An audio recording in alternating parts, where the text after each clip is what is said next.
might be a little more complex on that topic.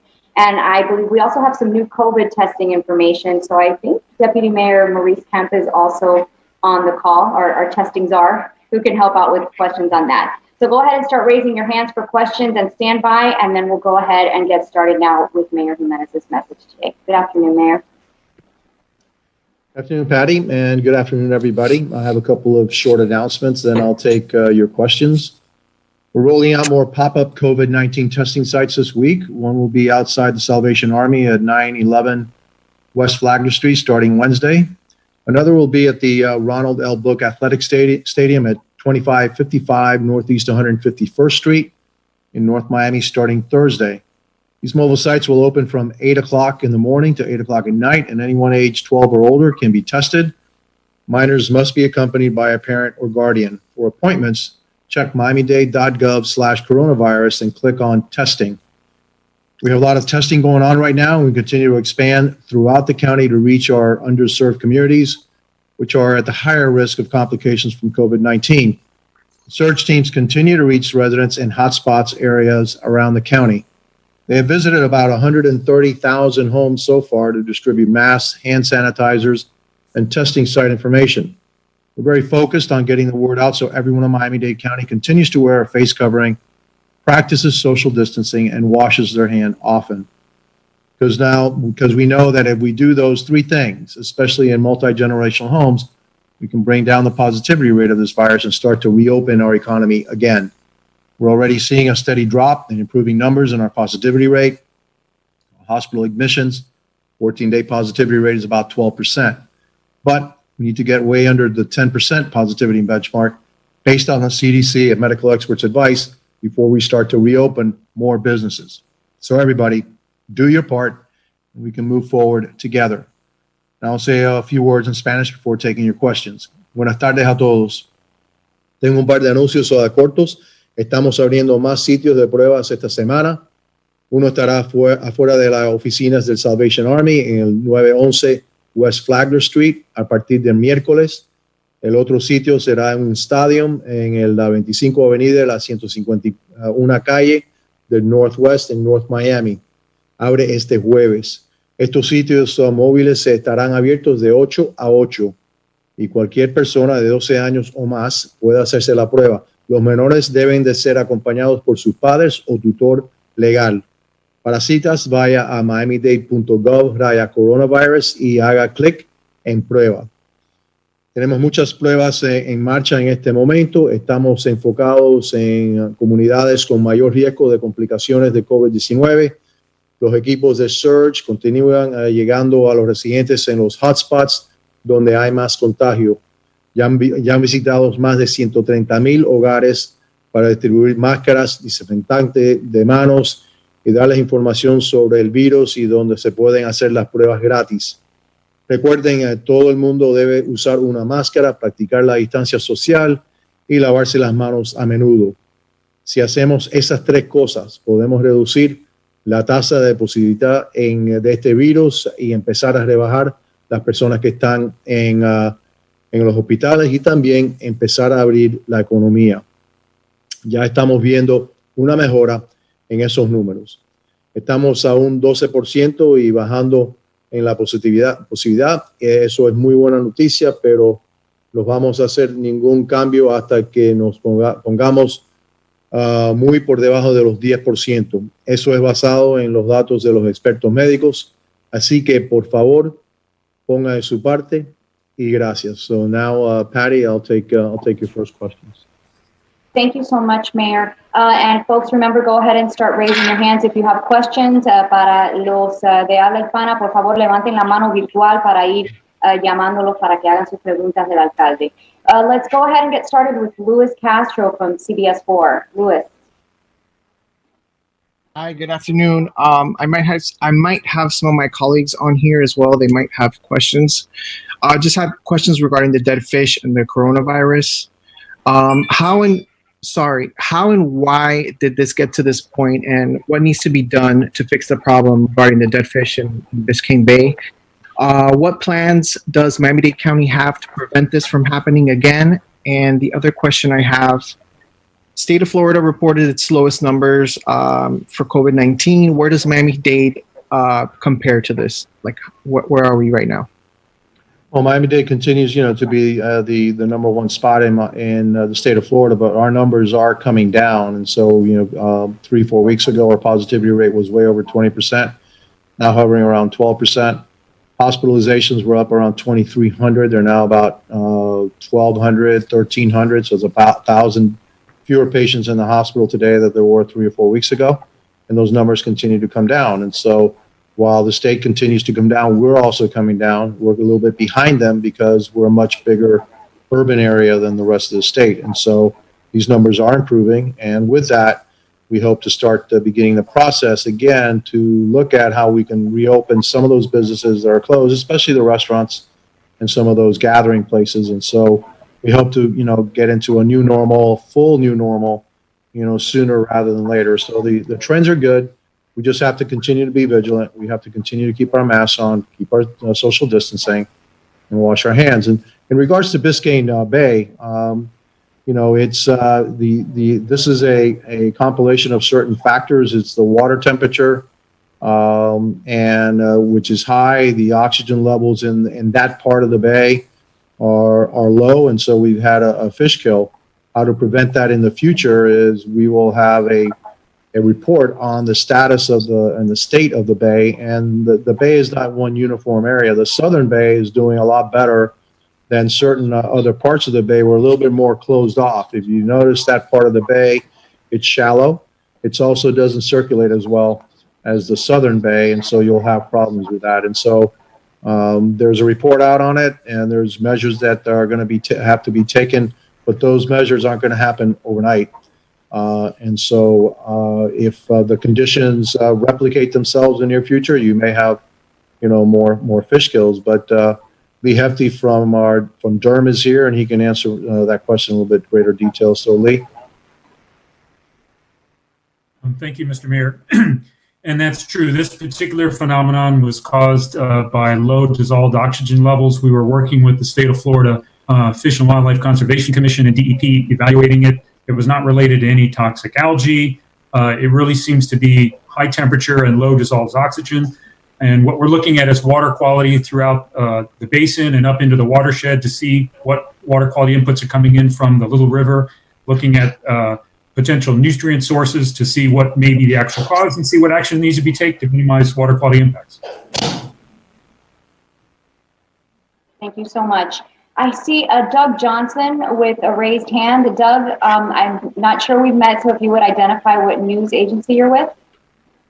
Actually, it's Ted Scouten with CBS4. I'm with Doug. Okay. Hello. Mayor, just again, if you or the gentleman from Durham can just kind of reiterate what are the steps that need to be taken going forward. I know there's going to be a report, but what are the things that need to be done so we don't have a problem like this again? Could it be with filtration or things like that? Well, I talked about that today with Durham, and one of the things we have to somehow look and see how we can recirculate the water better in that area. The reasons why the Southern Bay is doing so much better than the Northern Bay is that it's much more open and the water circulates. That means that the water temperature remains, much cooler. That portion of the bay is pretty well enclosed. It's also shallow. Large portions of it are shallow, and so it's not a simple solution to it. We also need to look at what nutrients are actually being the runoff that's coming from rain from the mainland. It's dumping into that area that's causing, some of the problems. I know the seagrasses have also basically disappeared from that area, and that's very important to filter a lot of the nutrients out of the water. And so this is not something that you can snap your fingers and say, gee, it's never going to happen again. It'll happen again. And the solutions aren't something that you can do overnight. So again, Lee, if you have anything to add, please do. No, Mr. Mayor, that's a great explanation. It's one of those things that for a number of years, that basin has done fine. I've been with Durham for myself 30 years. I've seen that basin full of seagrass. In more recent years, it's had some challenges where there's been a decline in seagrasses. So what we're looking at is we're looking at changes in water quality and what we need to do to make sure that stormwater runoff and any other nutrient inputs are minimized and reduced so that we shift the ecology back to a seagrass-based solution. Thank you very much. Let's go now to Alyssa from NBC6.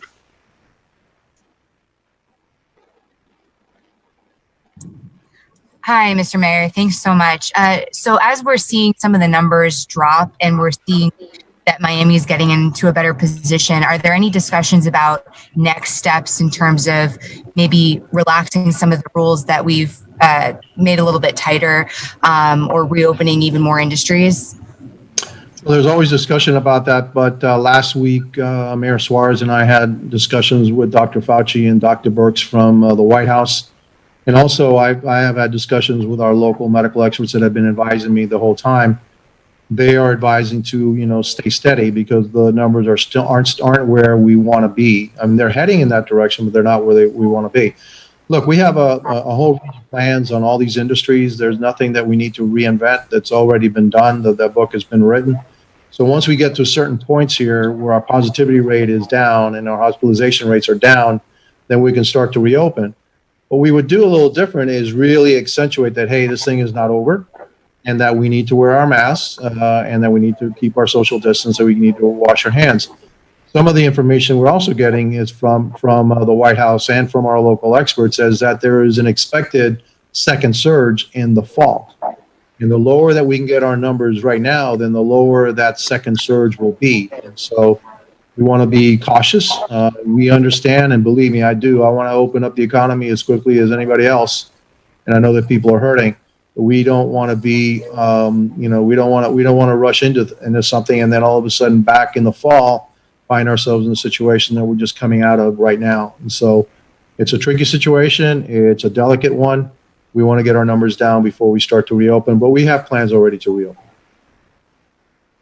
Thank you very much. Doug Hanks, Miami Herald. Yes, Mayor, thank you. Can you share some more details on the Fauci meeting that was by Zoom with just the two mayors, you and Mayor Suarez, or a lot of mayors? And no, it was just Mayor Suarez and I, and it was also a member. I think he had one member of his staff. I had some of my deputy mayors were also on the call, and we've had a weekly phone meeting. It's not a Zoom meeting; it's a phone meeting with Dr. Birx and Dr. Fauci, and also the Surgeon General. They have a particular interest in Miami-Dade, and I'm sure they're calling around the nation. It's about once a week we do that, and we get their information. They want to hear what's happening down here, and then we get their advice. And their advice pretty much mirrors the advice that I'm getting from my medical experts here in Miami-Dade. But the trend is good, and we just want to continue that trend and keep it down. So the faster we get to where we want to get to, the faster then we can then reopen the economy and other aspects of our life. They recommend the 5% threshold for indoor dining? Yeah, they do. They recommend that we get as low as possible because they are also anticipating a second surge sometime in the fall. So, and they say the lower that you get your number, then the lower that second surge will be.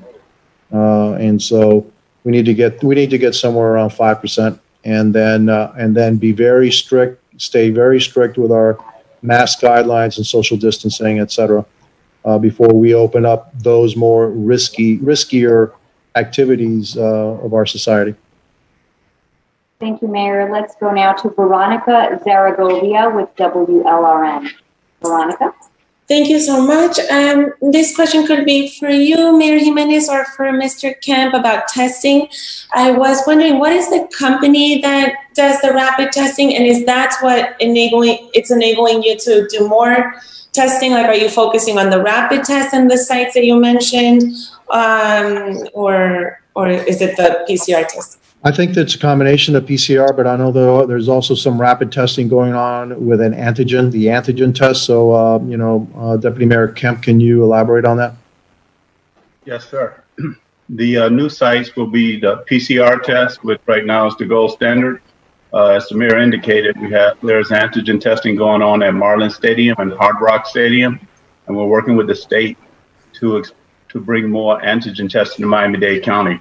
We're also looking at some tests that are being trialed locally, and the idea is to get the best antigen test to bring it to our site. Thank you. And is it possible to know the company, just to know who's providing the rapid testing, or it's the antigen test, or it's different depending on the site?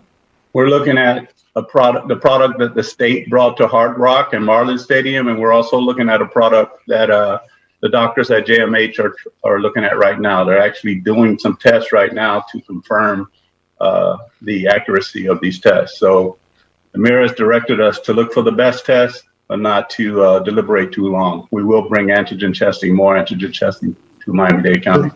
Yep, Jackson and UM are also looking at a 15-minute PCR test that we're really interested in. And so that's being tested right now as we speak. Thank you. Thank you so much to you both. Let's move on now to Natalie Moreira. I believe she's with Local 10, right, Natalie? Natalie, Local 10 News Desk. I don't know if she's having trouble unmuting. Okay, let us go over now to Spanish while we wait for her to come back on there. Alejandro Isturiz from Telemundo 51. Adelante, Alejandro, con tu pregunta. Gracias, Pari.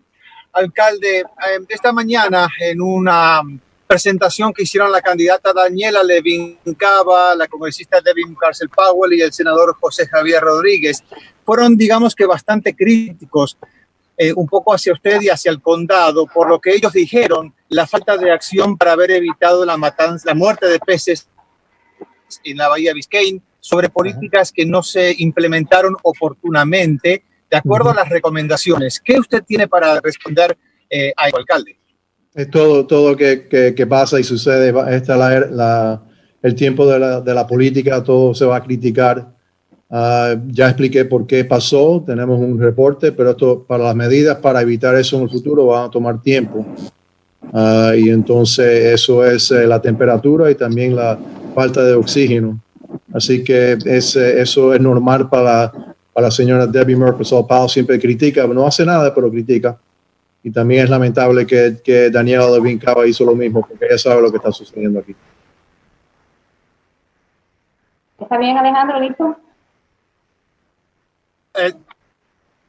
¿Tenía alguna interferencia cuando el alcalde respondía? No voy a pedirle, por supuesto, que me responda de nuevo. ¿Tenía alguna interferencia? Pero más allá de los tiempos políticos, que los comprendo perfectamente, estamos en época de elecciones, sí. Me gustaría que si me puede definir el alcalde un tanto, en pocos segundos, su preocupación sobre esto que está sucediendo, porque afecta no solo al ecosistema, sino también a los residentes, ¿no?, de aquí cercanos a la bahía, por el tema de la posible contaminación. No, la posible contaminación es que, mira, en el sur de la bahía está en buenas condiciones porque tiene más circulación por el mar. En esa parte de la bahía está bastante cerrada y eso es lo que sucedió. La temperatura estaba subiendo porque hemos tenido mucho calor en las últimas semanas. Bajó el nivel de oxígeno en el agua porque la temperatura estaba subiendo. Así que eso es lo que resultó. No es un tipo de algae, no fue nada así.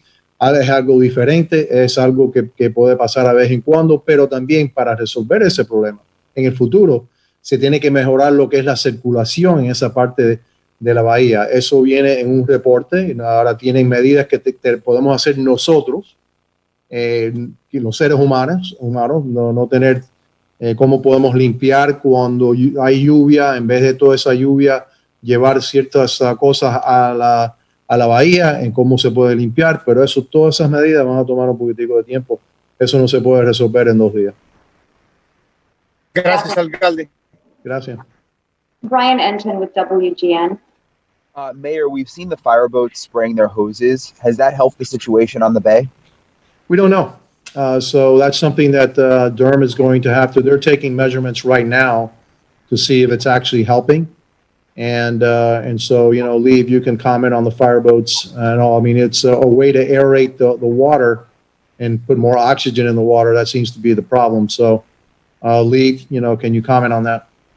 Yes, thank you, Mr. Mayor. So our folks were out today. Our staff scientists were out surveying the bay bottom, looking at seagrass resources and also collecting measurements. We still have very low levels of dissolved oxygen in the basin. And unfortunately, right now, because we did have that fish die off at the beginning of last week, some of those, that biomass is going to be decomposing now. We've looked, it's not really accumulating in any area that's easy to get to, but as it decomposes, it's going to cause some additional oxygen demand. So there'll be a bit of time for the basin to recover.